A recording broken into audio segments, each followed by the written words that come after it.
புத்திசாலியான நரி. முன்னொரு காலத்தில் காட்டில் புத்திசாலியான ஒரு நரி வாழ்ந்து வந்தது. ஒரு நாள் காட்டில் அலைந்து திரிந்து கொண்டிருந்த போது யானையின் மாமிசம் உட்கொள்ளும் ஆவலில் நரி யானையின் உடல் பக்கம் சென்று தன்னுடைய பற்களால் அதை கடித்து தின்பதற்கு ஆசைப்பட்டது. ஆனால் யானையின் சருமம் மிகவும் கடினமாக இருந்தது. நரி பலமுறை முயற்சி செய்தும் மாமிசம் கிடைக்கவில்லை. போன நரி யானையின் பக்கத்தில் உட்கார்ந்து கொண்டு என்ன பண்ணலாம் என்று யோசித்துக் கொண்டிருந்தது. அந்த நேரம் ஒரு சிங்கம் அந்த வழியே வருவதை நரி பார்த்தது. அந்த சிங்கத்தினிடம் மிக பவ்யமாக சொன்னது, மரியாதைக்குரிய ராஜாவே, நான் உனக்காகத்தான் இந்த இறந்து போன யானையின் உடலை பாதுகாப்பா வச்சிருக்கேன். தயவு செஞ்சு சாப்பிடுங்க. சிங்கம் கர்ஜித்தது. நான் மற்ற மிருகங்களால் கொல்லப்பட்ட இரையை சாப்பிடுவதில்லை. உனக்கு இந்த விஷயம் தெரியும் என்று நினைக்கிறேன். வழியை விடு.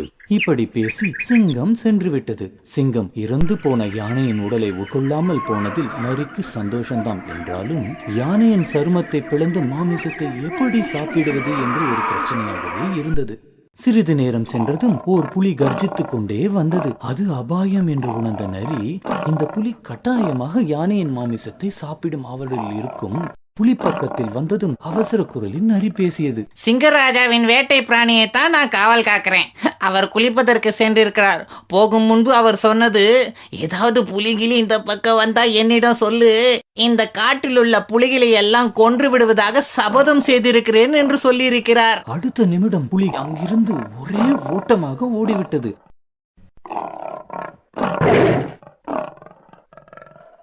சற்று நேரத்தில் ஒரு சிறுத்தை அந்த பக்கம் வந்தது. அந்த புத்திசாலியான நரிக்கு தெரிந்தது சிறுத்தையின் கூர்மையான பற்கள் தன்னுடைய பிரச்சனைக்கு தீர்வு காணலாம் என்று. அதற்காக நரி ஒரு பொன் சிரிப்போடு சிறுத்தையை வரவேற்றது. வா வா நண்பனே வா, ரொம்ப நாட்களுக்கு பிறகு உன்னை சந்திக்கிறேனே. நீ ஏன் பசியால வாடி இருக்கிற? இந்த இறந்து போன யானையின் உடல்ல இருந்து கொஞ்சம் மாமிசத்தை நீயே சாப்பிடு. சிங்கத்துக்காகத்தான் நான் இதை காவல் காக்கிறேன். சிங்கம் குளிக்க போயிருக்கு, பயப்படாத, சாப்பிடு. ஐயோ, நான் எப்படி சிங்கத்தின் இரையை சாப்பிடுவது? சிங்கம் பார்த்து விட்டால் என்னை கொன்று விடுமப்பா. அத பத்தி நீ கவலைப்படாத, நான் ஜாகிரதையா தான் காவல் இருக்கேன். சிங்கம் வரும்போது குரல் கொடுக்கிற, உனக்கு சிரமம் இல்லாம ஓடிடலாம். பசியால் வாடிய சிறுத்தையும் அதற்கு ஒத்துக்கொண்டது. நரியிடம் இந்த சந்தர்ப்பத்திற்கு நன்றி சொல்லியது. நரியும் சிறுத்தையை கவனித்துக் கொண்டே இருந்தது. சிறுத்தை யானையின் சருமத்தை பிய்த்து கீறுவதில் மும்முரமாக ஈடுபட்டது. சிறுத்தை யானையின் சருமத்தை கிழித்ததும் நரி கூச்சலிட்டது. சிங்கம் வருது, ஜாக்கிரதை. அடுத்த நிமிடம் சிறுத்தை அங்கிருந்து ஒரே ஓட்டமாக ஓடிவிட்டது. குள்ள நரிக்கு ஒரே மகிழ்ச்சி. சிரித்துக் கொண்டே நல்ல ருசியான உணவை தனியாக சாப்பிட்டது. நீதி அறிவே சிறந்த ஆயுதம். முயலும் ஆமையும்.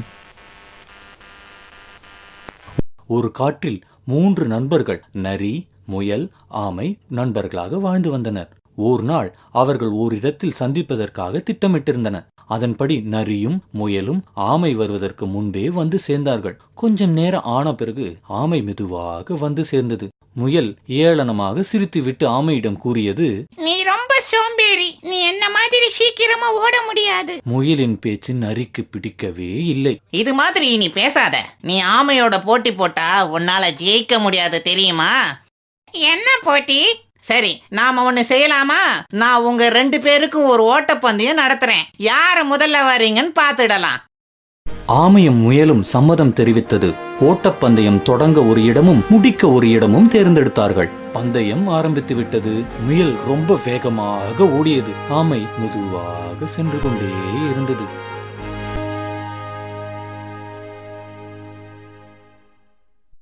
முயல் அவசரத்தில் படு வேகமாக ஓடிக்கொண்டிருந்தது.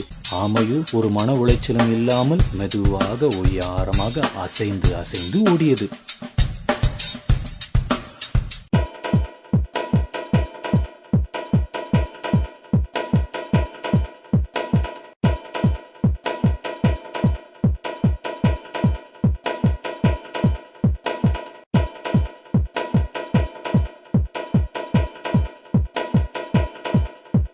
வேகமாக ஓடிய முயலோ சிறிது தூரம் ஓடிய பின் களைத்து போய்விட்டது. திரும்பி பார்த்த முயலின் கண்களில் ஆமை தென்படவே இல்லை. அதனால் முயல் நினைத்தது, அவனால என்ன ஜெயிக்க முடியாது. என்று நினைத்து கொஞ்ச நேரம் ஓடிய முயல் ஒரு பெரிய மரத்தின் கீழ் படுத்து உறங்கியது. கொஞ்சம் நேரத்திற்கு பிறகு ஆமை மெதுவாக முயல் தூங்கும் இடத்திற்கு வந்து சேர்ந்தது. முயல் ஆழ்ந்து உறங்குவதை அறிந்த ஆமை மெதுவாக தடையேதுமில்லாமல் ஓட்டப்பந்தயை முடிக்கும் இடத்தை நோக்கி மெதுவாக அசைந்து சென்றது.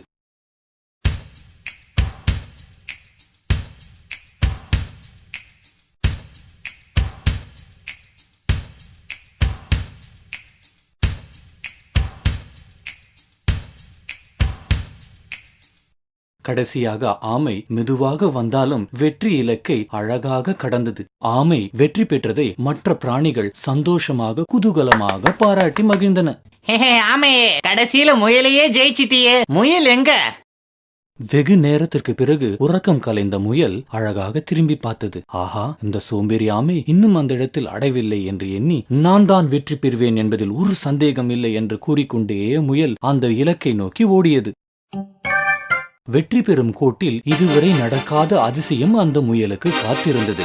ஆமை முன்கூட்டியே அந்த இடத்திற்கு வந்துவிட்டது. முயலுக்கு ஒரே வெட்கமாகி போய்விட்டது.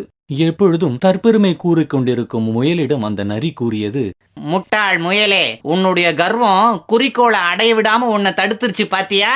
மெதுவா நடக்கிற ஆமை அயராம நடந்து சரியான நேரத்துல வந்து சேர்ந்து வெற்றி பெற்றுருச்சு.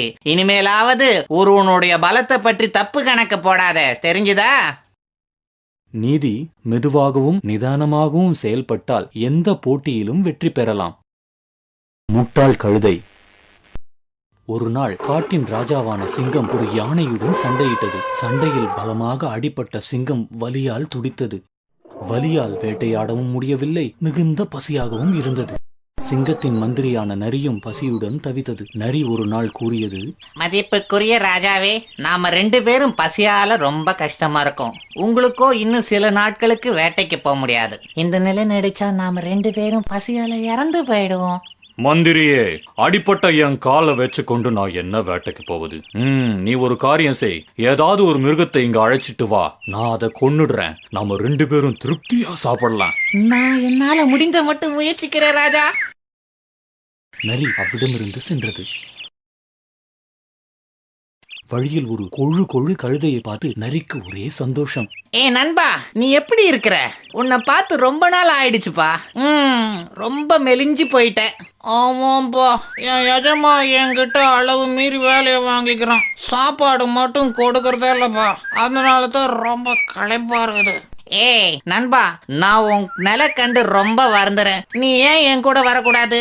எங்க ராஜா சிங்கம் ரொம்ப நல்லவரு, கருண உள்ளம் படைச்சவரு. ராஜாவின் அவையில மந்திரி வேலை காலி ஆகுது. நீ அங்க வந்து வேலைக்கு தகுதியானவன் தான். நீ வா வா, நான் சேர்த்து விடுறேன். நிஜமாவா? நான் கிராமத்து வீட்டு பிராணி, காட்டுல உள்ள மிருகம் கிட்ட மத்தியில எப்படி வாழறது? அத பத்தி நீ கவலைப்பட வேணாம், நான் பாத்துக்கிறேன், வா. சூழ்ச்சிக்கார நரியின் வார்த்தைகளை அந்த முட்டாள் கழுதையும் நம்பியது. நரியுடன் காட்டுக்குள் சிங்கத்திடம் சென்றது. பசியில் துடித்துக் கொண்டிருந்த சிங்கம் அந்த கொழு கொழு கழுதையை பார்த்ததும் தன்னிலை மறந்து தாவியது. ஆனால் கழுதையை பிடிக்க முடியவில்லை. அவசரப்பட்டு விட்டது. பயந்து போன கழுதை அங்கிருந்து ஓடிவிட்டது. சிங்கத்தின் அவசர புத்தியால் அவர்களுக்கு இரை கிடைக்கவில்லை. நரிக்கு சங்கடமாக போய்விட்டது. சிங்கமும் அதன் அவசர புத்தியை எண்ணி வருந்தியது. அதே கழுதையும் மறுபடியும் அழைத்து வருமாறு நரியிடம் சிங்கம் கூறியது. நரியும் அந்த கழுதையை தேடிச் சென்றது. கழுதையை கண்ட நரி அதிசயத்துடன் கேட்டது, ஓ நண்பா, நீ ஏன் அப்படி ஓடிட்ட? உன்னை பார்த்து ரொம்ப சந்தோஷத்துல அந்த சிங்கம் உன்னை வரவேற்பதற்கு தாயா தாவிச்சு. கழுதை மறுபடியும் ஏமாந்து சிங்கத்தை பார்த்து பேசுவதற்காக மீண்டும் நரியுடன் சென்றது. இந்த முறை சிங்கம் மிகுந்த எச்சரிக்கையுடன் இருந்து கழுதை அருகில் வந்த பிறகே சிங்கம் கழுதையை அடித்துக் கொண்டு தின்றது. நரியும் சிங்கமும் மிகுந்த மகிழ்ச்சியுடன் சிரித்தன. சிங்கராஜா சாப்பிட ஆரம்பித்ததும் நரி சொல்லியது, ராஜாவே, நீங்க ரொம்ப பசியோட இருக்கீங்க. இருந்தாலும் சாப்பிட முன்ன குளிக்க வேணாமா? சீக்கிரம் போய் குளிச்சிட்டு வாங்க. சிங்கத்திற்கு நரி சொன்னது பிடித்திருந்தது. அது நதியை நோக்கி நடந்து சென்றது. சிங்கம் சென்றவுடன் நரி கழுதையின் மூளை பகுதியை தின்றுவிட்டது.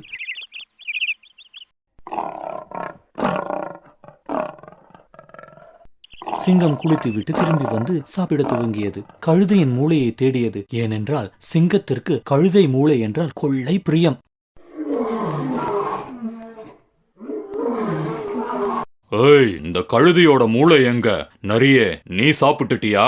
ஐயோ இல்லவே இல்ல ராஜா, எனக்கு எதுவுமே தெரியாது. கழுதைக்கு மூளையே இல்லையே, அதனால தான் இந்த கழுதை 2வது வாட்டி உங்ககிட்ட வந்திருக்குது. சிங்கமும் யோசித்தது. உணவை சந்தோஷமாக சாப்பிட்டது. நீதி, எந்த சூழ்நிலையிலும் விரோதியின் வார்த்தைகளை நம்பாதே. காகமும் பாம்பும். முன்னொரு காலத்தில் ஒரு காட்டில் உள்ள உயரமான மரத்தின் கிளையில் ஒரு காகம் கூடு கட்டி வாழ்ந்து வந்தது. அந்த மரத்தின் கீழ் ஒரு புற்றில் பாம்பு ஒன்றும் பசித்து வந்தது. ஒரு நாள் பசியினால் வாடிய காகம் உணவை தேடி வெளியில் பறந்து சென்றது. அந்த நேரத்தில் பாம்பு மெதுவாக மரத்தின் மீது ஊர்ந்து ஊர்ந்து காகத்தின் கூட்டின் பக்கம் சென்றது. காகத்தின் முட்டைகள் பார்த்து அதன் நாக்கில் தண்ணீர் ஊறியது. சில மணி நேரத்துக்கு பிறகு காகம் தன் கூட்டை நோக்கி திரும்பி வந்தது. அந்த முட்டைகளை யாரோ சாப்பிட்டிருப்பதை தெரிந்து காகத்திற்கு ஒரே துக்கம். யார் அந்த முட்டைகளை சாப்பிட்டிருப்பார்கள் என்று யோசித்தது காகம். குற்றவாளியை பிடிக்க காகம் ஒரு திட்டமிட்டது. 2வது முறையாக காகம் முட்டையை இட்டது. அந்த தடவை காகம் வெளியில் எங்கு செல்லாமல் முட்டைகளை யார் சாப்பிடுகிறார்கள் என்று கண்டுபிடிக்க முற்பட்டது. மதியம் பாம்பிற்கு தன் புற்றிலிருந்து வெளியே வந்து மரத்தின் மேல் ஊர்ந்து ஊர்ந்து சென்று முட்டைகளின் அருகில் சென்று முட்டைகளை சாப்பிட்டது. இதை கண்ட காகத்திற்கு ஒரே அதிர்ச்சி. அது மறைந்து கொண்டிருந்த இடத்திலிருந்து வெளியே வந்தது. எந்த தைரியத்துல நீ இப்படி செய்கிறாய்? யாரது? காகமா? நீ இங்கதான் இருக்கியா? ஏய், நீ எப்படி முட்டைகளை சாப்பிடலாம்? உனக்கு வெக்கமா இல்ல? நான் எதுக்கு வெக்கப்படணும்? எனக்கு பசிச்சா நான் உன் முட்டைகளை சாப்பிடுவேன், அவ்வளவுதான். இந்த தவறை திரும்ப செய்யாத, நான் உன்னை கொன்னுடுவேன். நீ என்ன வேணுமானோ செஞ்சுக்கோ, எனக்கு கவலை இல்ல. காகம் தன் நண்பன் நரி வருவதை பார்த்தது. காகம் மரத்திலிருந்து கீழே பறந்து வந்து நரியிடம் ஓ என்று அழுதது. ஏய், என்ன ஆச்சு? ஏன் அழற? ஒரு பாம்பு தந்திரமா என் முட்டைகளை சாப்பிட்டு விட்டுச்சு. இந்த பாம்பு நான் தண்டனை வாங்கி கொடுக்கணும். ஆனா எனக்கு ஒன்னும் செய்ய முடியல. எனக்கு நீயாவது உதவி செய்ய. ஏய் நண்பா, கவலைப்படாத, நான் உனக்கு ஹெல்ப் பண்றேன். நீ எப்படி எனக்கு உதவ முடியும்? முடியும் நண்பா, என்னிடம் ஒரு திட்டம் இருக்கு, கேள், அழாத. சரி சரி சொல்லு. ஏய் பெரிய நண்பனே, கேளுப்பா. நீ நமது ராஜகுமாரி குளிக்கும் நதி பக்கமா போ. அவ குளிக்க வருவதுக்கு முன்னால தன்னுடைய முத்து மாலைய கட்டி நதிக்கரையில வைப்பா. அந்த நேரத்துல நீ அந்த முத்து மாலையை எடுத்துட்டு வந்து பாம்பின் புட்டுல போட்டுடு. அந்த மாலையை எடுத்து பாம்பின் புட்டில போட்டு விட்டா என்ன ஆகும்? நான் சொல்வதை கேளு, அப்புறம் பாரு என்ன ஆகும்னு.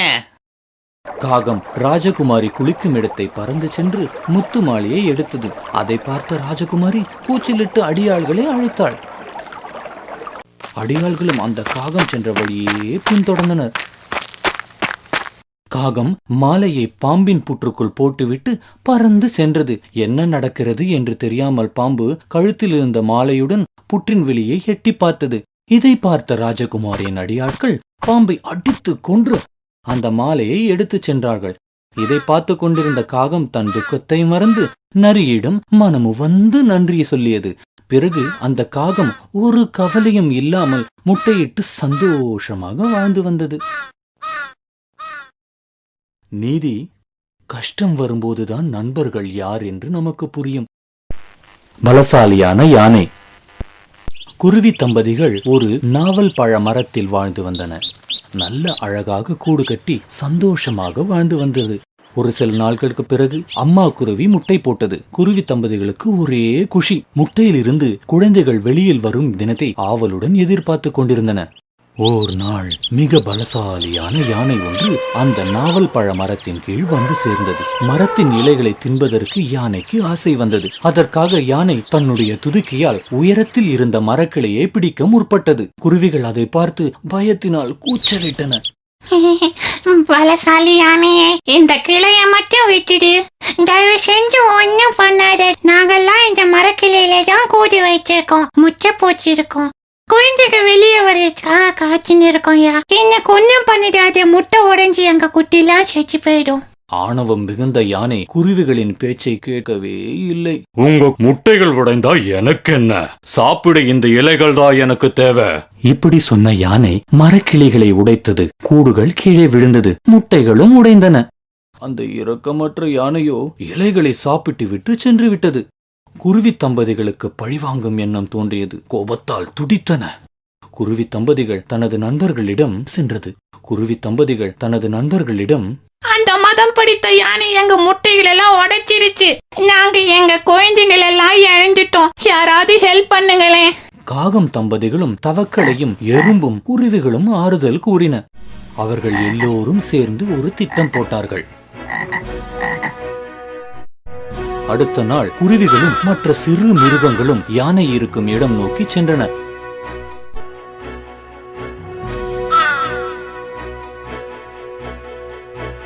யானை பார்த்தவுடன் அவர்கள் யானையை இம்சை செய்ய துவங்கின. எறும்பும் அவசர அவசரமாக யானையின் காதில் புகுந்து நொய் என்று சத்தம் போட்டது. தொடர்ந்து அந்த சத்தத்தை போட்டுக்கொண்டே இருந்தது எறும்பு. சத்தம் தாங்க முடியாமல் யானை தலை சுற்றி கீழே விழுந்தது. காகம் தம்பதிகளுக்கு யானை மேல் பாய்வதற்கு சந்தர்ப்பம் கிடைத்தது. மரத்தில் மேல் அமர்ந்திருந்த காகம் இரண்டும் கீழே வந்து யானையின் 2 கண்களையும் குத்தி குத்தி யானையை குருடாக்கி விட்டது. யானை வலியால் துடித்து ஓ என்று அழுதது. திடீர் தாக்குதலில் திக்குமுக்காடி போன யானையின் வாயும் தொண்டையும் வறண்டு போயிற்று. தண்ணீரை நோக்கி செல்ல ஆசைப்பட்டது. ஆனால் கண்கள் தெரியாததால் திக்கு தெரியாமல் தவித்தது. இப்பொழுது தவளை நண்பர்களின் வாய்ப்பு வந்தது. தவக்களை பெரிய பள்ளத்தில் பக்கம் சென்று சத்தமாக குரல் எழுப்பியது. கண் தெரியாத யானையோ அந்த சத்தம் கேட்டதும் அந்த பக்கம் குளம் இருக்கிறது என்று எண்ணி குரல் கேட்ட திசையை நோக்கியே சென்று கொண்டிருந்தது. யானை பெரிய பள்ளத்தில் விழுந்து இறந்து விட்டது. ஆக குருவி தம்பதிகளும் அவர் நண்பர்களும் மிக பலசாலியான யானைக்கு தனது புத்திசாலித்தனத்தால் ஒரு பாடம் கொடுத்தது. நீதி, தைரியத்தை விட புத்திசாலித்தனம்தான் பலமானது. பேசும் குகை. ஒரு நாள் சிங்கம் ஒன்று உணவு தேடி காட்டில் இங்கும் அங்கும் அலைந்தது. தனியாக ஒரு மிருகம் கூட கண்ணில் படவில்லையே என்று சோர்ந்தது. அது அதிர்ஷ்டவசமாக ஒரு இரையை கண்டது. இரையின் பின்னால் துரத்தி கொண்டு ஓடியது. அந்த இரையும் துரத்தி துரத்தி கிடைக்காமல் சிங்கம் ரொம்ப சோர்வடைந்தது. சிங்கத்திற்கு இரை கிடைக்காததால் நிராசையுடன் மெதுவாக காட்டில் நடந்து சென்றது. போகின்ற வழியில் ஒரு குகையை பார்த்தது. சிங்கம் ஓய்வு எடுத்துக் கொள்வதற்காக அந்த குகைக்குள் சென்றது. ஏதாவது மிருகம் அந்த பக்கமாக வந்தால் அதை பிடித்து சாப்பிடலாம் என்று அந்த குகைக்குள் காத்து கிடந்தது. சிங்கம் குகையின் உள் சென்றதும் ஆனால் ஒன்றுமே கிடைக்கவில்லை. அந்த குகையின் உள்ளே ஏதாவது மிருகம் வராதா என்று ஏங்கி ஏங்கி ஆவலாக காத்து கொண்டிருந்தது. சிறிது நேரத்திற்கு பிறகு அந்த குகையில் வாழ்ந்து கொண்டிருந்த ஓர் நரி அவ்விடமாக திரும்பி வந்தது. குகையின் அருகில் சிங்கத்தின் கால் சுவடுகளை அந்த நரி பார்த்தது. அந்த கால் சுவடுகள் குகையில் உள் செல்வதை கவனித்தது. அட, இந்த கால் சுவடுகள் யாருடையது? சிங்கத்தோடது தான் இருக்கும். நான் உள்ளே போனா அது என்ன கொன்னுடும். குகையில் சிங்கம் இருக்கிறதா என்று தெரிந்து கொள்வதற்காக நரி ஒரு திட்டமிட்டது. அதன்படி அந்த குகையில் சத்தம் போட்டு பேசியது. ஓ குகையே, ஓ குகையே. குகையிலிருந்து ஒரு பதிலும் வரவில்லை. ஓ குகையே, ஏ குகையே. அப்பொழுதும் குகையிலிருந்து ஒரு பதிலும் வரவில்லை. உள்ள யாராவது இருக்காங்களா? அதனால தான் நீ பேசலையா குகையே? ஒரு பதிலும் வரவில்லையே. நீ என்னுடன் பேசலன்னா நான் இங்கேருந்து போயிடுவேன். உனக்கு தெரியாதா? குகையின் உள்ளிருந்த சிங்கம் நினைத்தது நரியிடம் குகை பேசுமோ என்று. அதனால் குகை மாதிரி தான் பேச திட்டமிட்டது. குகைதான் பேசுகிறது என்று ஏமாந்து நரி உள்ளே வரும். அப்போது அதை கொன்று சாப்பிடலாம் என்று நினைத்தது. சிங்கம் குரல் கொடுத்தது குகை போல். என் பிரிய நரியே, நான் உன்னோட விளையாடுறதுக்காகத்தான் பேசாம இருந்தேன். குகைக்குள்ள யாருமே இல்ல, தாராளமா நீ உள்ள வரலாம். குகை உள்ளிருந்து குரல் வந்தது. சிங்கத்தின் குரல் என்று நரிக்கு தெரிந்துவிட்டது. உஷாரான நரி பதில் பேசியது. ஏ முட்டாள் சிங்கமே, குகை உள்ளே வருவதற்காக நான் என்ன முட்டாளா? நீ என்ன கொன்னுடுவேன்னு எனக்கு தெரியும். வீணா காத்திருக்காம போயிடு முட்டாள் சிங்கமே. இப்படி பேசிய பிறகு நரி ஓடி போய்விட்டது. ஏமாந்து போன முட்டாள் சிங்கத்திற்கு உணவு ஏதும் கிடைக்காமல் உறங்கியது. நீதி: சிந்திய பாலை நினைத்து அழுது பயனில்லை. பெரிய தியாகம். ஒரு நாள் குரங்குகளின் ராஜா தன் பிரஜைகளை அழைத்தது. நண்பர்களே, நாம ரொம்ப நாளா சந்தோஷமா மாமரத்துல வாழ்ந்து கொண்டிருக்கிறோம். என்றாலும் ஏதாவது தொந்தரவு வருமானு எனக்கு ரொம்ப பயமா இருக்கு. ராஜா, ஏன் ராஜா அப்படி உங்களுக்கு ஒரு பயம் வருது? மனிதர்கள் இன்னும் மாம்பழத்தை சாப்பிட்டதில்ல. அவர்கள் மாம்பழத்தோட ருசி தெரிஞ்சிட்டதுன்னா நம்மளுக்கு ரொம்ப ஆபத்தா முடியும். ராஜாவே, அதற்கு நாம என்ன செய்யணும்? என்கிட்ட ஒரு திட்டம் இருக்கு. அதாவது ஒரு மாம்பழம் கூட நதியில விழாம நாம ஜாக்கிரதையா இருக்க வேணும். ஒரு பெரிய காட்டில் குரங்கு கூட்டம் ஒன்று வசித்து வந்தது. குரங்குகள் அமைதியான வாழ்க்கை வாழ்ந்து வந்தார்கள். தங்களுடைய நல்ல குணமுள்ள ராஜாவினால் அவர்கள் வெகு சந்தோஷமாகவே இருந்தார்கள்.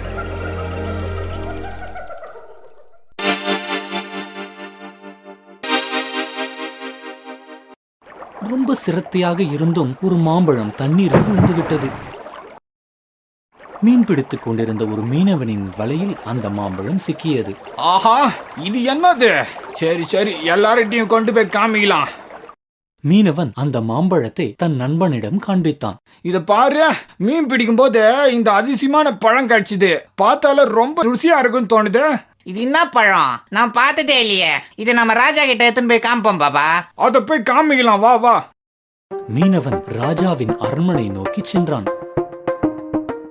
மரியாதை குறைய ராஜாவே, இந்த பழம் மீன் பிடிக்கும் போது கிடைச்சது. மந்திரியே, இது என்ன பழம்? இது ஒரு ருசியான பழம் ராஜா, அருமையான பழம் ராஜா. இந்த மாம்பழம் எங்க விளையுது? நடு காட்டுல விளையுது ராஜா.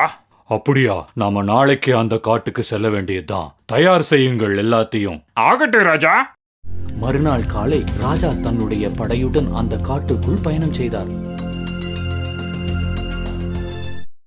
அவர்கள் காடு வந்து சேர்ந்தார்கள். குரங்குகளுக்கு ஒரே அதிர்ச்சி. அதிர்ச்சியில் குரங்குகள் இங்கும் அங்கும் ஓடி சென்று ஓ என்று சத்தம் போட்டன. என்ன சத்தம் அங்க? குரங்குகள் தான் ராஜா. அப்படியா? மாம்பழத்துடன் குரங்கு மாமிசமும் சாப்பிடலாமா? சபாஷ்! குரங்குகள் ஒரேடியாக அதிர்ந்து போயின. காவலர்கள் குரங்குகளை வேட்டையாட ஆரம்பித்தனர். ஐயோ, நாமெல்லாம் மாட்டிக்கிட்டோமே. ஏன் இந்த பதட்டம்? நான் ஒரு வழி காட்டுறேன். நான் சொல்றபடி நீங்களும் செயல்பட வேணும். நீங்க எல்லாரும் அந்த ஆலமரத்தின் பக்கம் செல்லுங்க. நாம் நதியில அக்கறைக்கு சென்று விட்டால் உயிர் தப்பிச்சிடலாம். இப்போ நீங்க ஒரு நீளமான பலமான வள்ளிக்கொடியை எடுங்க. அதுவும் ஒரு முனையை இந்த ஆலமரத்துல கட்டுங்க. இன்னொரு முனையை என்னிடம் கொடுங்க. இப்பொழுது நீங்கள்லாம் நான் சொல்றபடி செயல்பட வேண்டும். நான் இந்த நதியை தாண்டி அக்கறையில உள்ள ஆலமரத்தின் பக்கம் தாவி செல்றேன். நீங்க ஒவ்வொருவரா வள்ளிக்கொடியை பிடித்து கொண்டு நதியை தாண்டி அக்கறைக்கு வந்துடுங்க. குரங்குகள் ராஜா வள்ளிக்கொடியை தன் இடுப்பில் கட்டியது. குரங்குகள் ராஜா நதியை தாண்டியது. ஆனால் வள்ளிக்கொடியின் நீளம் குறைந்து விட்டதால் குரங்கு ராஜா நதியை தாண்டி குதித்த பொழுதும் அக்கறையில் உள்ள ஆலமரத்தின் கிளைகளை எட்டவில்லை. அதனால் அது மரத்தின் ஒரு கிளையை இழுத்து பிடித்து கிளையுடன் தன்னையே சேர்த்து ஒரு பாலமாக அமைத்தது. குரங்குகளும் ஒவ்வொன்றாக அக்கறைக்கு சென்றன. எல்லா குரங்குகளும் இப்படி மறுகரைக்கு சென்று விட்டது. சீக்கிரம் வா நண்பா, என் கைகள்லாம் சோர்ந்து போகுது. எத்தனை நேரம் தான் நான் இப்படியே பிடிச்சு கொண்டு தொங்குவது? கடைசியாக தாண்டிய குரங்கு படு மோசமானவன். அவனுக்கு ராஜாவிடம் பொறாமையாகவே இருந்தது. நான் ராஜா ஆவதற்கு இதுதான் நல்ல சந்தர்ப்பம். நான் அக்கறையில தாவியதுமே இவனை தண்ணியில தள்ளிடுறேன். அந்த மோசக்கார குரங்கு நதியை கடந்து செல்லும் போது ராஜாவின் மேல் குதித்தது. பலம் கொண்ட மட்டும் மோசக்கார குரங்கு ராஜாவை மிதித்து கொடூரமாக நதியில் தள்ளியது. குரங்குகள் அனைத்தும் மன வருத்தத்துடன் அந்த துஷ்ட செயலை பார்த்து கொண்டிருந்தன. குரங்குகள் ராஜாவுக்கு எவருமே உதவ முன் வரவில்லை. வள்ளிக்கொடி ஒடிந்து குரங்கினத்தின் ராஜா நதியில் விழுந்தது. குரங்குகள் ராஜா நதியில் விழுந்து பாறையின் மோதியது. நதியின் இக்கரையில் நின்றிருந்த ராஜா இதையெல்லாம் பார்த்து கொண்டிருந்தார். வாருங்கள், நான் அந்த குரங்கை காப்பாற்றலாம். நீ உன் உயிரை துச்சமா மதிச்சு உன் பிரஜைகளின் உயிரை காப்பாற்றி இருக்கிறாய். ஐயோ ராஜா, நான் அப்படி ஒண்ணும் மகத்தான காரியம் செஞ்சிடல. என் கடமையத்தான் செஞ்சேன். நான் உன்னை என்னோட அழைத்து சென்று உனக்கு சிகிச்சை தரேன். உன்னை நான் காப்பாற்றுறேன். வேண்டாம் ராஜா, நான் இங்கேயே உயிர் விட்டுடுறேன். உனக்கு வலிக்கலையா? இவ்வளோ வேதனைப்படுறியே. எனக்கு வலி இல்ல, பரவாயில்ல. ஏனென்றால் என்னோட பிரஜைகள் பத்திரமா இருக்காங்க. அது எனக்கு போதும் ராஜா. இப்படி கூறிய குரங்குகளின் ராஜா சந்தோஷத்துடன் உயிர் விட்டது. நீதி, சுய தியாகம்தான் சிறந்த பரிசு. ரவியும் சாந்தியும் அண்ணன் தங்கை ஆவர். இயற்கையாகவே ரவி குறும்பும் சுறுசுறுப்பானவனுமாய் இருந்தான். அவன் எப்பொழுதும் சாந்தி ஆசையாக வளர்த்த செடிகளை பிடுங்கி எறிவான். அவன் அம்மா எவ்வளவு அறிவுரை கூறினாலும் அவர்கள் பேச்சுக்கு செவி கொடாதவனாய் இருந்தான். அம்மா, இந்த ரவிய கொஞ்சம் பாருமா. ரவி, அங்க என்னடா பண்ற? அம்மா சமையலறையிலிருந்து குரல் கொடுத்தபடி தோட்டத்தை நோக்கி வந்தாள். அம்மா, பாருமா இந்த அண்ணனை. நான் ஆசையா வளர்க்கிற செடிய எல்லாம் பிச்சு போட்டுட்டாமா. ஏன்டா இப்படி தினமும் அவளோட வம்புக்கு போற? அவ ஆசையா வளர்க்கிற செடிய ஏன்டா பிச்சு போட்ட? ஒரு தடவை சொன்னா தெரியாது? எப்போ உன்னோட பெரிய தொந்தரவா போச்சு? அன்றும் அது போலவே தன் வீட்டு பக்கத்திலிருந்த மாந்தோப்பிற்குள் நுழைந்தான். சுற்றும் முற்றும் பார்த்துவிட்டு அருகில் இருந்த ஒரு வேப்ப மரத்தில் ஏறி அங்கே மிக லேசாக அசைந்து கொண்டிருந்த ஒரு சிறு கிளையை தன் கைகளால் உழுக்க அவன் இழுத்த வேகம் தாங்காமல் அச்சிறு கிளை மழுக்கென்ற சத்தத்துடன் கீழே விழுந்தது. ஆனால் அதே நேரம் அந்த அதிர்ச்சியில் தன் பிடி சற்றே தளர நிலை தடுமாறி ரவியும் கீழே விழுந்தான். கீழே விழுந்தவன் சற்று நேரம் ஒன்றும் புரியாமல் படுத்துக் கிடந்தான். திடீரென்று, தம்பி, தம்பி, யாரோ கூப்பிடும் குரல் கேட்டு மெதுவாக எழுந்து உட்கார்ந்து யார் கூப்பிட்டார்கள் என்று சுற்றுமுற்றும் பார்த்தான். எவரும் தென்படவில்லை. அட, நான் தான் தம்பி. இப்படி திரும்பி பாரு. மெதுவாக திரும்பி பார்க்க அவனால் உடைக்கப்பட்ட மரக்கிளைதான் விழுந்திருந்தது. கிளை எங்காவது பேசுமா என்ன? தம்பி, நான் தான் உன்னை கூப்பிட்டேன். ஆமாம் தம்பி, மரக்கிளை தான் பேசுற. கிளை பேசுவதை வியப்போடு பார்த்துக் கொண்டிருந்தான். பதில் பேசத் தோன்றவில்லை. ஏன் தம்பி, என்னை எதுக்காக உதைச்சி கீழே தள்ளின? நான் உனக்கு என்ன தீங்கு செஞ்சேன்? ஏன் என்னை இப்படி பண்ண? நானும் என்னுடைய இனத்தாரும் உனக்கும் உன் மனித இனத்தாருக்கும் எவ்வளவு நன்மைகள் செஞ்சிருக்கோம் தெரியுமா? தெரியாது என்று கூட சொல்லத் தெரியாமல் அதன் பேச்சைக் கேட்டுக் கொண்டிருந்தான் ரவி. வெயிலோட கொடுமையைப் போக்க நிழலை தரோம், காய்கனிகளை தரோம், வீடு கட்ட எங்க உடம்பையே தரோம். மனித குலம் வெளியே அனுப்பும் தீய காற்ற நாங்க உட்கொண்டு நீங்க சுவாசிக்கிறதுக்கு நல்ல காற்ற பரிசா தரோம். இதெல்லாம் மட்டுமா நீ உட்கார்ந்து படிக்கிறியே அந்த நாற்காலி, மேஜ, எழுத பயன்படுத்தக்கூடிய கரும்பலக, இது எல்லாத்தையும் நாங்க தான் தரோம். எங்களோட இனத்தவங்க இருக்கிறதுனால தான் இந்த உலகத்துல மழையே பெய்யுது. அது தெரியுமா உனக்கு? மண் அரிப்பை தடுத்து மக்களை காப்பாற்றுவதும் நாங்க தான். அதோட மனித குலத்துக்கு ஏற்படும் பலவித நோய்களை தீர்ப்பதற்கான மூலிகைச் செடி கொடிகளையும் இலைகளையும் தந்து உதவுறோம். பல உயிர்களான அரிய விலங்குகளுக்கும் பறவைகளுக்கும் புகலிடம் தந்து காலங்காலமா காப்பாற்றி வருகிறோம். தம்பி, நாங்க வயதாகி கீழே விழும் நேரத்துல கூட அடுப்பெரிக்கிற விறகா பயன்படுறோம். நாங்க குடுக்கிற பயனை ரூபா கணக்குல சொல்லணும்னா எங்க இனத்தைச் சேர்ந்த ஒரு மரம் மட்டும் ரூபாய் 35 லட்சம் அளவுக்கு பயன் தரும். இத்தனை பயனைத் தரும் எங்களுக்கு நீங்க தர்ற பரிசு என்ன? நாங்க எதையும் எதிர்பார்க்கல. இருந்தாலும் ஒரு பேச்சுக்காக தான் கேக்குறேன். ரவியோ மூச்சு விடக்கூட மறந்தவனாய் நின்றிருந்தான். மரம் மாதிரி நிக்காதேன்னு எங்கள உதாரணமா வச்சு திட்டுறீங்க. உன்னை போல இருப்பவரோ எங்களை உதைச்சு தள்ளுறாங்க. மத்தவங்களோ கோடாலியால எங்களை வெட்டித் தள்ளுறாங்க. நாங்க அழியறத பத்தி கூட எங்களுக்கு கவலை இல்ல. ஆனா எங்களை அழிக்கிறதா நினைச்சு நீங்க உங்களையே அழிச்சுக்கிறீங்க பாருங்க. அத நினைச்சாதான் கவலையா இருக்கு. கிளையின் பேச்சில் கவலை தென்படுவதை ரவியால் உணர்ந்து கொள்ள முடிந்தது. தப்புதான், நான் செஞ்சதெல்லாம் தப்புதான். என்ன மன்னிச்சிரு. இனிமே நான் அப்படி செய்ய மாட்டேன். செஞ்ச தப்புக்கு பரிகாரமா நான் என்ன பண்ணணும் நீயே சொல்லு. இந்த மாதிரி எங்களுடைய கை கால்களை உடைச்சு ஊனமாக்காத, எங்களை வெட்டியும் கொல்லாத, எங்களை நட்டு நல்லா வளர்த்துரு. இப்படி செஞ்ச ஒன்ன மட்டும் இல்ல, உங்க எல்லாரையுமே நான் என்னைக்கும் மறக்க மாட்டேன்.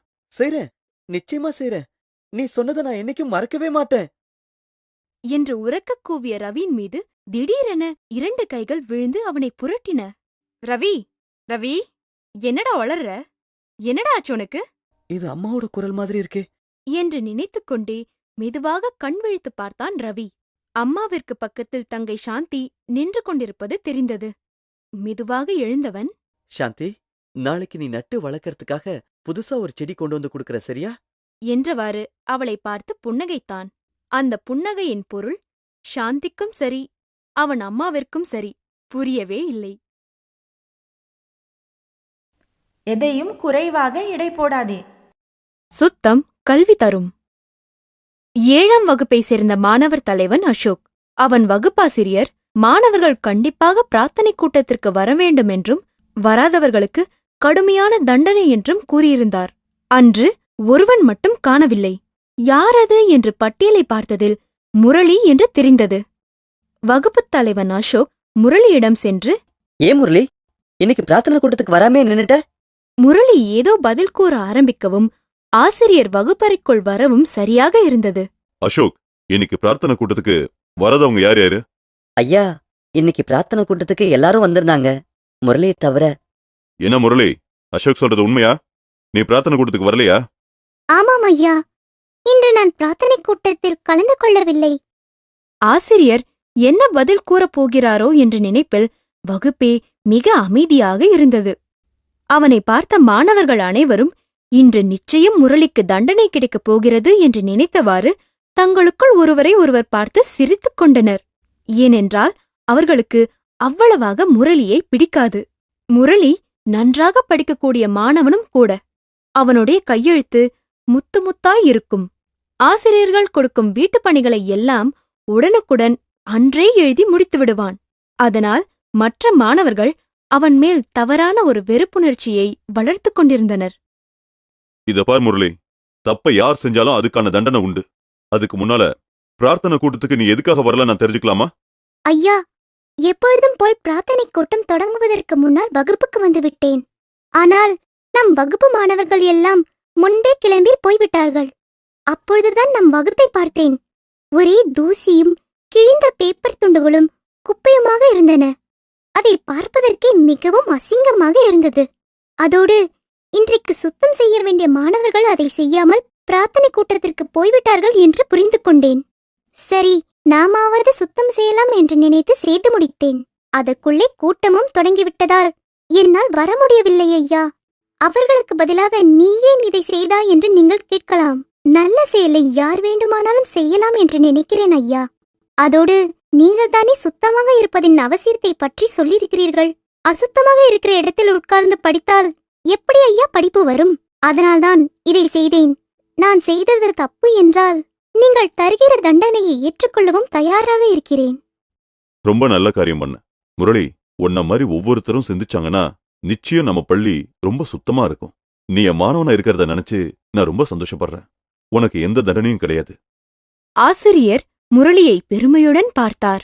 மாணவர்களா, பாத்தீங்களா முரளியோட பண்ப என்பது போல மற்ற மாணவர்களை ஒரு ஆழ்ந்த பார்வை பார்த்தார். நல்ல நோக்கத்திற்கான செயல்கள் பாராட்டுதலை பெறும். முதல் மாணவன். காலாண்டு தேர்வு முடிந்து வகுப்பறையில் ஆசிரியர் மாணவர்களுக்கு பேப்பர்களை வழங்கினார். உங்க எல்லாரோட பரீட்சை பேப்பரையும் திருத்திட்டேன். இந்த தடவை 2 பேர் வகுப்புல முதல் மாணவனா வந்திருக்காங்க. டேய், எப்படிடா? எப்பவும் போல ஒரு மாணவன் கிருஷ்ணா முதல்ல பாஸ் ஆயிட்டான். அந்த 2வது மாணவன் யாரா? அது கண்டிப்பா நானா இருக்க மாட்டேன்டா. ரமேஷா? நம்ம சங்கர் தான். ஒரு நிமிடம் அமைதி நிலவ அனைவரும் ஒருவரை ஒருவர் பார்த்து கொண்டனர். சங்கர் கடைசியில முதல் மாணவனா வந்திருக்கான். வகுப்பில் சிரிப்பொலி அடங்க வெகு நேரம் ஆயிற்று. சிரிக்காதீங்க. சங்கர், நீயும் முதல் மார்க் வாங்கலாம். அதுக்கு முதல் வேலையா சினிமா டிவி பாக்கறத நிறுத்து. காலையில 5 மணிக்கு எந்திரிச்சு படிக்க ஆரம்பி. நான் தர்ற வீட்டு பாடத்தை நாளைக்குன்னு தள்ளி போடாம உடனே பண்ணி முடிச்சிடு. உனக்கு பாடத்துல சந்தேகம் இருந்தா என்கிட்ட கேளு. சார், இதையெல்லாம் பண்ணா என்னால முதல் மார்க் வாங்க முடியுமா சார்? முடியும்னு நினைச்சா கண்டிப்பா முடியும். சங்கர் வீட்டில். ஏன்பா சங்கர், முதல்ல நான் எழுப்புனா கூட 8 மணிக்கு எந்திரிப்ப, இப்ப 5 மணிக்கு எந்திரிச்சு படிக்க ஆரம்பிச்சுட்டியே. இந்தா காப்பி, இது குடிச்சிட்டு படிப்பா. சங்கர் ஆசிரியர் சொன்னதை கடைபிடித்ததால் விரைவிலேயே நல்ல முன்னேற்றம் தெரிந்தது. அரையாண்டு தேர்வு முடிந்த பின் அரையாண்டு மதிப்பெண்களை நான் இப்ப சொல்ல போறேன். வகுப்புல இப்ப முதல் மாணவனா வந்திருக்கிறது யார் தெரியுமா? நம்ம கடைசி பெஞ்ச் சங்கர் தான். என்றவுடனே மாணவர்கள் கைதட்டி ஆரவாரம் செய்தனர். கடின உழைப்பும் ஈடுபாடும் இருந்தால் ஒருவர் எதையும் சாதிக்கலாம்.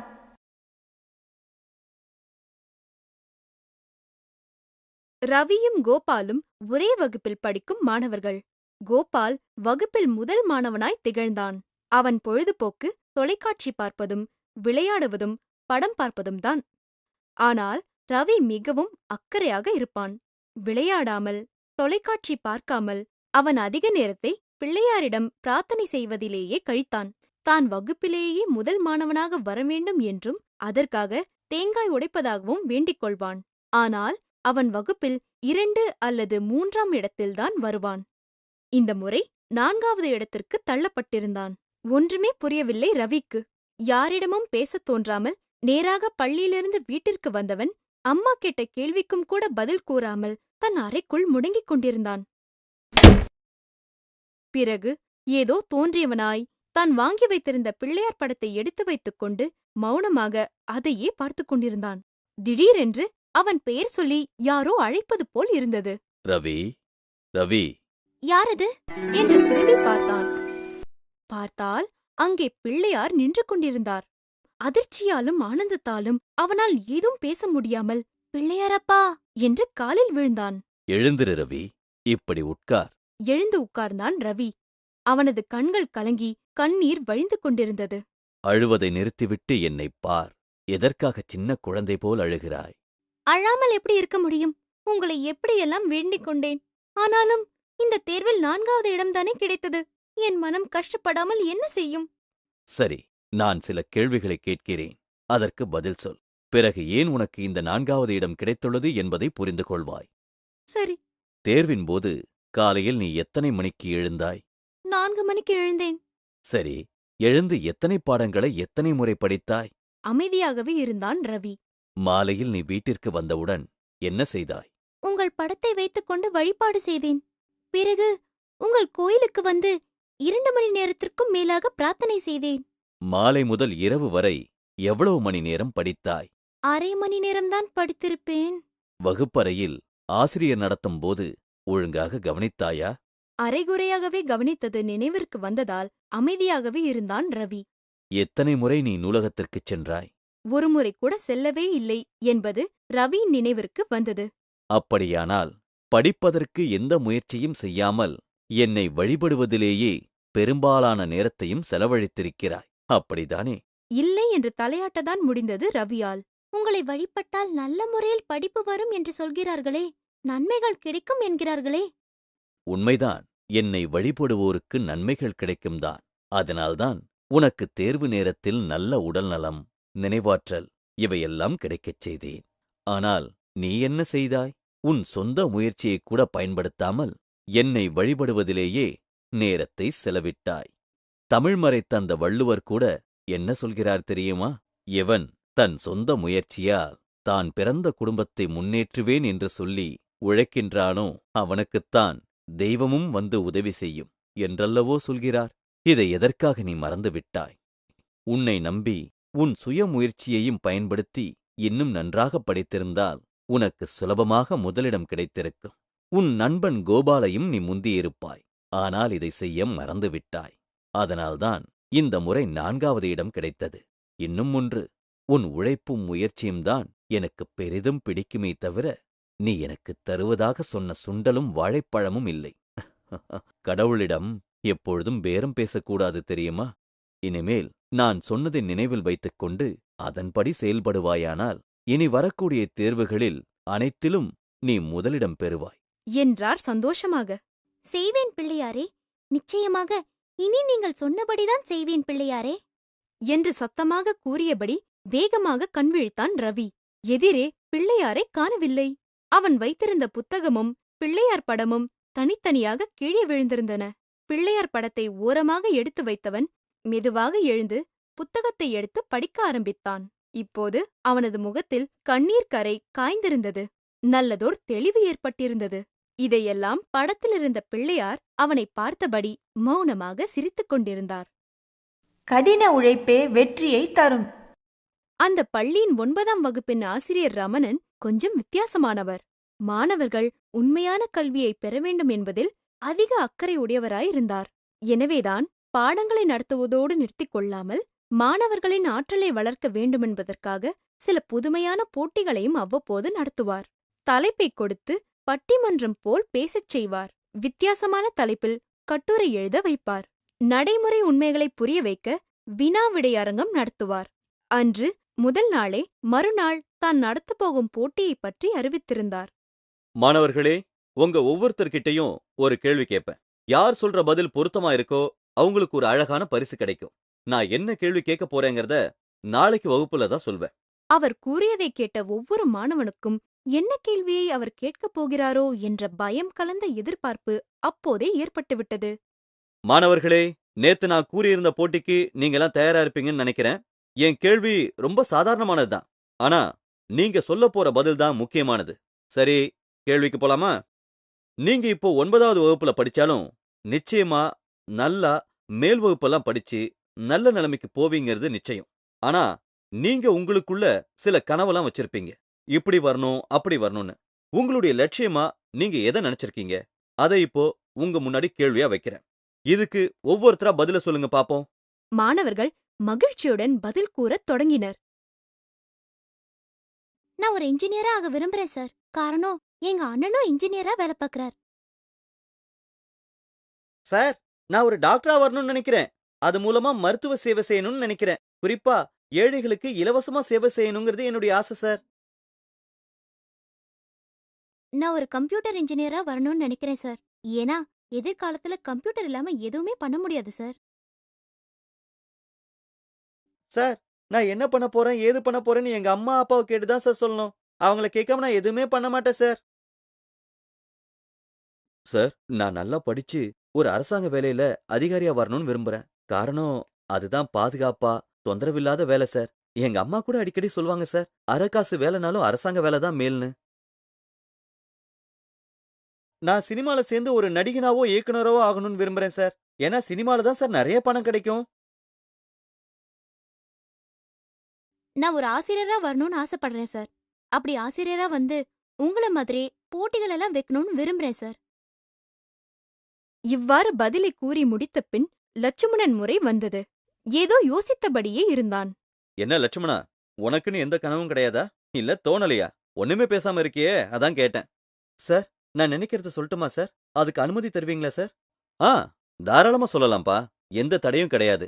நீ என்ன நினைக்கிறியோ அதை தாராளமா சொல்லலாம். சார், என்னுடைய மேற்படிப்புல எந்த பாடத்தை படிச்சு எந்த வேலைக்கு போக போறேன், என்னவாக போறேன் அப்படிங்கிற மாதிரிலாம் எனக்கு எந்த கனவும் கிடையாது சார். ஆனா எந்த படிப்பு படிச்சாலும் எந்த வேலைக்கு போனாலும் நேர்மையா உண்மையா நடக்கணும்னு நினைக்கிறேன் சார். படிக்கிற காலத்துல ஒரு ஒழுக்கமான நல்ல மாணவன்னு பேர் எடுக்கணும்னு விரும்புறேன் சார். எனக்கு தெரிஞ்ச எந்த தீய பழக்கத்தையும் கத்துக்கொள்ள விரும்பாத மாணவனா இருக்கணும்னு நினைக்கிறேன் சார். நான் என்னோட வாழ்க்கையில எந்த நிலைமையில இருந்தாலும் ஒரு மனுஷனா வாழணும்னு தான் சார் விரும்புறேன். இதுதான் சார் என்னுடைய ஒரே கனவு.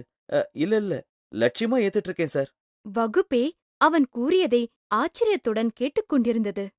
வயதிற்கு மீறிய தெளிவுடன் அவன் பேசியதைக் கேட்ட ஆசிரியர் ஒன்றுமே பேசத் தோன்றாமல் சிறிது நேரம் நின்றிருந்தார். பிறகு, மாணவர்களே, நீங்க ஒவ்வொருத்தரும் ஒவ்வொரு விதமான உங்க கனவ ஆசையை என்கிட்ட சொன்னீங்க. ஆனா யாருமே லட்சுமணன் மாதிரி யோசிக்கவே இல்ல. நாம பள்ளிக்கு வர்றதும் படிக்கிறதும் நல்ல பண்புகளை கத்துக்கிறதும் ஒழுக்கமான மனிதனா வாழ்றதுக்கு தான். நம்ம கல்வி அதுக்கு தான் பயன்படணும். நாமெல்லாம் இன்னைக்கு மனுஷரா இருக்கோமே தவிர வாழ்றதே இல்ல. அப்படி இல்லாம லட்சுமணன் சொன்ன லட்சியத்தோட நாம வாழ பழகிக்கிட்டோம்னா எதிர்கால சமுதாயத்தை நல்ல சமுதாயமா உருவாக்க முடியும். இந்த நம்பிக்கையை ஏற்படுத்தி உங்களோட சேர்த்து என்னையும் சிந்திக்க வச்ச லட்சுமணனுக்கு மகாத்மா எழுதின சத்திய சோதனைங்கிற புத்தகத்தை பரிசா அளிக்கிறதுல பெருமைப்படுறேன் என்று கூறி அந்நூலை அவனிடம் அளித்தார். ஆசிரியர் கூறியதை அங்கீகரிக்கும் வகையில் மாணவர்களின் கையொலி அவ்வகுப்பறையை அதிர வைத்தது. அது எதிர்கால புதிய சமுதாயத்தை வரவேற்கும் ஒலியாகவே ஆசிரியருக்கு தோன்றியது. ஒழுக்கம் உயர்வை தரும்.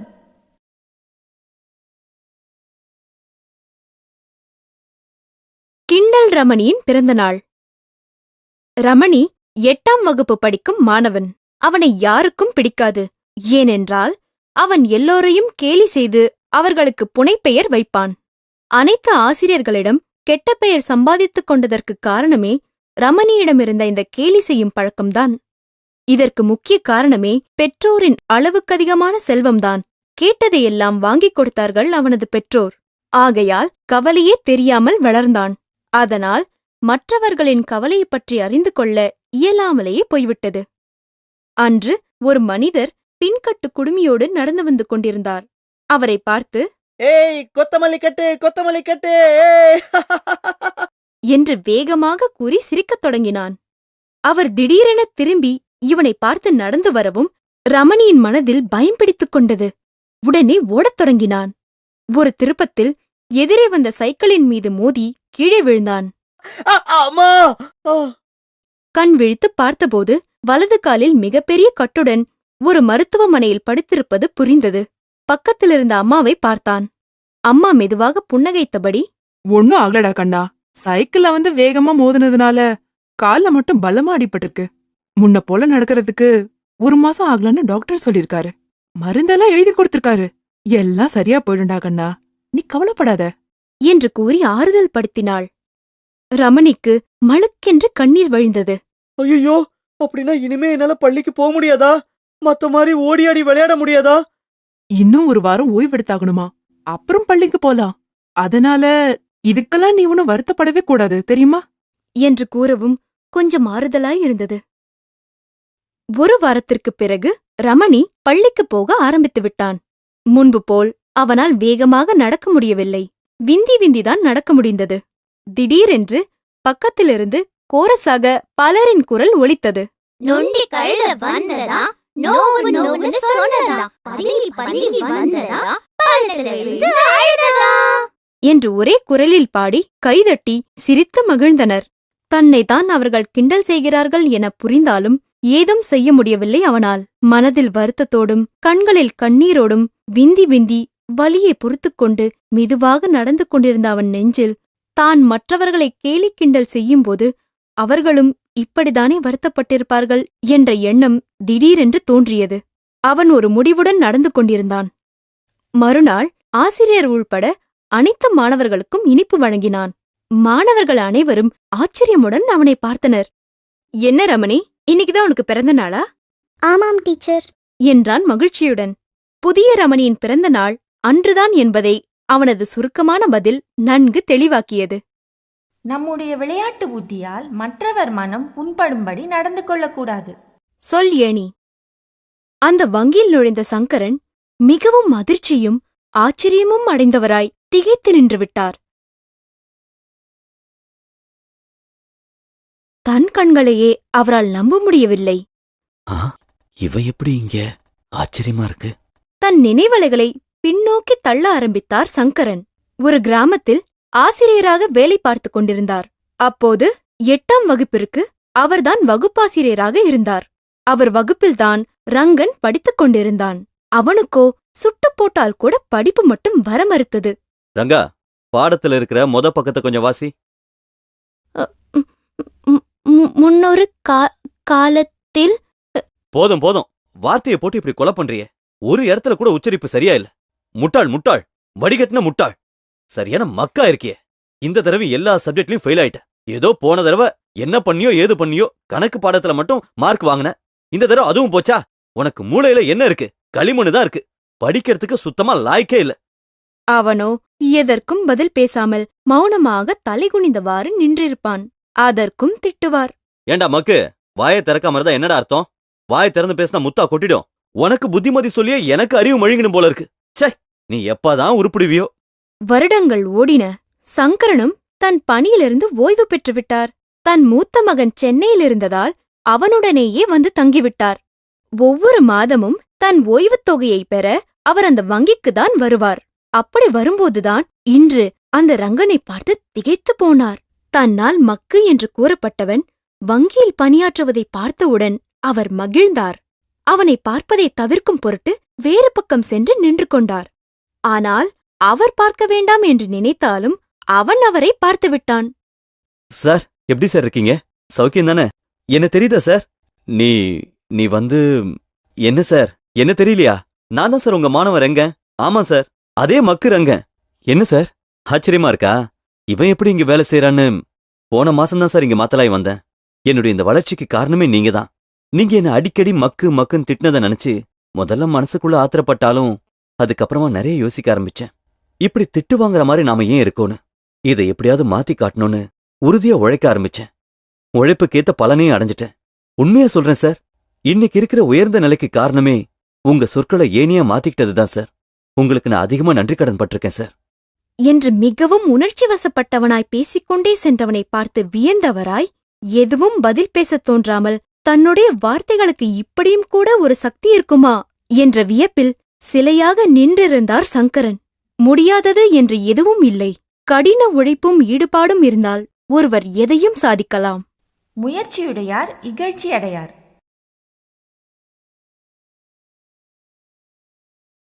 பாலுவும் ராஜுவும் மிக நெருங்கிய நண்பர்கள். இருவரும் 8ஆம் வகுப்பில் படிப்பவர்கள். இருவரும் பள்ளிக்கு சேர்ந்தே போவார்கள். ஒருவருக்கொருவர் உதவியாக இருந்தார்கள். பள்ளியில் சாப்பிடும் நேரங்களில் எல்லாம் அவன் தட்டில் உள்ளதை அவனும் பங்கு போட்டு எடுத்து சாப்பிடுவார்கள். தேர்வு நேரங்களில் கூட பல நேரம் இருவரும் ஒன்றாகவே அமர்ந்து படித்துக் கொண்டிருப்பார்கள். அவ்வளவு நெருக்கமான நட்பு இருவருக்குள்ளும் முகிழ்ந்திருந்தது. ஆசிரியருக்கும் மாணவர்களுக்கும் கூட மிகவும் வியப்பாக இருக்கும். இந்த காலத்தில் கூட இவ்வளவு நெருங்கிய நட்பு இருக்க முடியுமா என்று. இவையெல்லாம் ஒரு காலத்தில். ஆனால் இப்பொழுது என்ன நிலைமை? ஒருவரை பார்த்தவுடன் மற்றவர் முகம் திருப்பிக் கொண்டல்லவா போகின்றனர். என்ன ஆயிற்று? என்ன நேர்ந்தது இவர்களுக்குள்? இதோ பாலுவே அதைப் பற்றி கூறுகின்றான். கேட்போமா? நாங்க 2 பேரும் பிரிஞ்சது உண்மையிலே ரொம்ப கசப்பான ஒரு விஷயம். நான் ராஜுக்காக எவ்வளவோ பண்ணிருக்கேன். என்னெல்லாமோ விட்டு கொடுத்திருக்கேன். ஏன் அவனுக்காக ஸ்கூல்ல அவன் வாங்க வேண்டிய பனிஷ்மெண்ட்டை நான் வாங்கியிருக்கேன். அவனுக்காக நான் எவ்வளவு தூரம் விட்டு கொடுத்து போக முடியுமோ அவ்வளவு தூரம் விட்டு கொடுத்து போயிருக்கேன். ஒரு நாள் எக்ஸாம் வந்துச்சு. அப்போ அவன் என்கிட்ட காப்பி அடிக்கிறதுக்காக என்னுடைய பேப்பரை கேட்டான். நான் காப்பி அடிக்கிறது மிகப்பெரிய குற்றம், தரமாட்டேன்னு சொல்லிட்டேன். அதிலிருந்து அவன் ரொம்ப அப்செட் ஆயிட்டான். அடுத்த நாள் கணக்கு எக்ஸாம் வந்துச்சு. அவன் என்னுடைய பேப்பரை வாங்கி கண்ணா பின்னா அதுல ஏதோ கிறுக்கி தள்ளிட்டான். எனக்கு அதனால அவன் மேல பயங்கரமான கோவம் வந்துச்சு. நான் பேசுறதே இல்ல. டே பாலு, நீ எல்லாம் எனக்கு ஃப்ரெண்டாடா? எக்ஸாம்ல காப்பி அடிக்கிறதுக்கு பேப்பர் கொடுன்னு. இது ஒரு சின்ன உதவி தானே. இதனால் பெருசா என்ன ஆயிட போகுது? இந்த மாதிரி சின்ன உதவியெல்லாம் இப்ப மட்டும் இல்லடா, எப்பவுமே நான் உனக்கு செய்ய மாட்டேன். உனக்கு மட்டும் இல்ல, இதை நான் யாருக்குமே செய்ய மாட்டேன். இன்னையிலிருந்து நான் உன் கூட பேசவும் மாட்டேன். இத்தனை நாள் நீ எனக்கு நண்பனா இருந்ததுக்கு ரொம்ப நன்றி. தீய நண்பனோட பழகிறத விட நண்பர்கள் இல்லாம இருக்கிறது எவ்வளோ மேல் இல்ல. அதுவும் பார்த்து எழுதுறது சின்ன தீமைகளுக்கு வழிகாட்டியா அடிப்படையா அமையும். அதனாலதான் அன்னையிலிருந்து ராஜுவோட நட்பை நான் துண்டிச்சுக்கிட்டேன். நம்மளுடைய நண்பர்களுக்கு நாம எந்த விதமான உதவி வேணாலும் செய்யலாம். ஆனா தேர்வுல பார்த்து எழுதக்கூடாது. அப்படிப்பட்ட நண்பர்களோட தொடர்பையும் விட்டுறதா நல்லது. இதுதான் என்னுடைய அழுத்தமான கருத்து. நான் ராஜுவோட ஏன் பழகலாங்கிறதுக்கு விரிவான காரணத்தை உங்ககிட்ட சொல்லிட்டேன். இனிமே நீங்களே தீர்மானிச்சுக்கோங்க, நான் செஞ்சது சரியா தப்பாங்கிறத. தீய நண்பர்களுடன் பழகாதே. மது, மது. என்ன தம்பி, யார் வேணும்? நான் மாதவனோட கூட படிக்கிறவன். பேரு பாரதி. மாதவனை பாக்குறதுக்காக வந்தேன். இருக்கானுங்களா? அவன் இன்னும் பள்ளிக்கூடத்துல இருந்து வரலப்பா. சரிங்க, அவன் வந்தா நான் வந்துட்டு போனதா சொல்லிடுங்க. மாதவனும் பாரதியும் ஒரே வகுப்பில் படிப்பவர்கள். நல்ல நண்பர்களாகவும் இருந்தனர். மாதவன் புத்தி கூர்மையானவனும் மற்றவர்களுக்கு உதவி செய்பவனாகவும் இருந்தான். ஆனால் அவன் வகுப்பறையில் உட்காரவே மாட்டான். காலையில் பள்ளிக்கு வந்து பதிவு ஏடு எடுக்கும் வரை இருந்துவிட்டு பையை வகுப்பறையில் விட்டுவிட்டு மாலையில் வந்து பையை எடுத்துக்கொண்டு செல்வான். ஒரு சில நேரங்களில் நல்ல மதிப்பெண் எடுப்பான். ஒரு சில நேரங்களில் மிக குறைந்த மதிப்பெண்களும் எடுப்பான். ஆனால் எந்தவித கெட்ட பழக்கங்களும் அவனுக்கு இல்லை. அவனுடைய நெருங்கிய நண்பன் பாரதி அவனை மாற்ற முயன்றும் அவனிடம் எந்த மாற்றமும் கொண்டு வர முடியவில்லை. டேய் மாதவா, நாம படிச்சுட்டு இருக்கிறது 10ஆம் வகுப்பு. இது நமக்கெல்லாம் ஒரு திருப்பு முனை. இதுல நல்லா படிச்சு நிறைய மதிப்பெண் எடுத்தாதான் மேற்கொண்டு எல்லா படிப்புக்கும் வேலைக்கும் போக முடியும். சிரமம் பார்க்காம கொஞ்சம் படிச்சுடு, நானும் உதவி பண்றேன். ஆனாலும் மாதவன் அதை பெரிதாக எடுத்துக்கொள்ளவில்லை. அரையாண்டு தேர்வு முடிந்து முழு ஆண்டு தேர்வும் நெருங்கிக் கொண்டிருந்தது. அப்பொழுதுதான் அந்த அதிசயம் நிகழ்ந்தது. மாதவன் முன்பு போல் இல்லாமல் ஒழுங்காக வகுப்புகளுக்கு வர ஆரம்பித்தான். பாடங்களை ஒழுங்காக படிக்கத் தொடங்கினான். மொத்தத்தில் படிப்பதில் ஆர்வமும் ஈடுபாடும் கொண்ட மாணவனாய் மாறிப்போனதைக் கண்ட வகுப்பு மாணவர்களும் ஆசிரியர்களும் மிகுந்த ஆச்சரியத்தில் ஆழ்ந்து போயினர். அவனுடைய நெருங்கிய நண்பன் பாரதி ஒரு நாள் அவனிடம் கேட்டுவிட்டான். மாதவா, எப்படிடா இந்த மாற்றம் உன்கிட்ட வந்தது? அதெல்லாம் ஒண்ணும் இல்லடா. சொல்லணும்னு தோணினா சொல்லுடா, இல்லனா வேண்டாம். அதெல்லாம் ஒண்ணும் இல்லடா. உனக்கே தெரியும் என்னோட அப்பா ஒரு தொழிற்சாலையில வேலை பார்க்கறவர்னு. என்னோட ஒரே அண்ணனும் காலையில வீடு வீடா பேப்பர் போட்டு முடிச்சதுக்கு அப்புறம் தான் கல்லூரிக்கு போய் படிச்சுட்டு வரான். சாயங்காலம் கூட ஏதோ ஒரு கம்பெனில வேலை செஞ்சுட்டு தான் வீட்டுக்கு தாமதமா வரான். எங்க அம்மா கூட கஷ்டப்பட்டு 4-5 வீட்ல வேலை செஞ்சுதான் சம்பாதிக்கிறாங்க. ஒரு நாள் வீட்டுக்கு வழக்கம் போல ரொம்ப தாமதமா வரும்போது எங்க அப்பா, அம்மா, அண்ணன் 3 பேரும் பேசிட்டு இருந்ததை நான் கேட்டேன். நான் இவ்ளோ பாடுபட்டு உழைக்கிறதெல்லாம் நம்ம மாதவனை ஒரு நல்ல நிலைமைக்கு கொண்டு வரணுங்கிறதுக்காகத்தான். நான் தான் சரியா படிக்கல. எவனையாவது நல்ல படிப்பு படிக்க வச்சு பார்க்கணுங்கிற ஒரே ஆசைதான் இப்ப என்கிட்ட இருந்துகிட்டு இருக்கு. இந்த ஆசை மட்டும் நிறைவேறிடுச்சுன்னா அதுவே போதும்பா எனக்கு. ஆமாப்பா, எனக்கும் அந்த ஆசை நிறையவே இருக்கு. எனக்கும் தான் படிப்பு சரியாவே வரதில்ல. ஆனா மாதவன் மட்டும் கொஞ்சம் நல்லா படிச்சுட்டானா ஒரு நல்ல வேலையும் அவனுக்கு கிடைச்சிரும். அவன் பெரிய படிப்பு படிக்கிறதுக்காக என்னுடைய சம்பாத்தியத்துல இருந்து ஒரு சின்ன தொகையை சேமிச்சுட்டு வரேன்ப்பா. ஆமா, எனக்கும் உங்கள மாதிரி தான் ஆசை இருக்கு.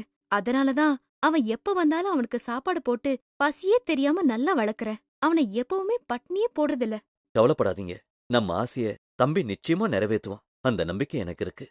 இதையெல்லாம் மறைஞ்சு நின்னு கேட்டுட்டு இருந்த எனக்காக கஷ்டப்படுற அவங்க ஆசைய எப்படியாவது நிறைவேற்றியே தீரணும்னு ஒரு உறுதி எடுத்து அவங்களுக்காக அன்னையிலிருந்து கஷ்டப்படணும்னு நான் தீர்மானிச்சேன். இனிமே அவங்க ஆசையை நிறைவேற்றி அவங்கள நல்லா கவனிச்சுக்கிறது தான் என் வாழ்க்கையோட ஒரே லட்சியம் என்று நீளமாக பேசி முடித்து கண் கலங்கி நின்ற மாதவனை பார்த்து கொண்டிருந்த பாரதிக்கு ஒன்று மட்டும் தெளிவாக புரிந்தது.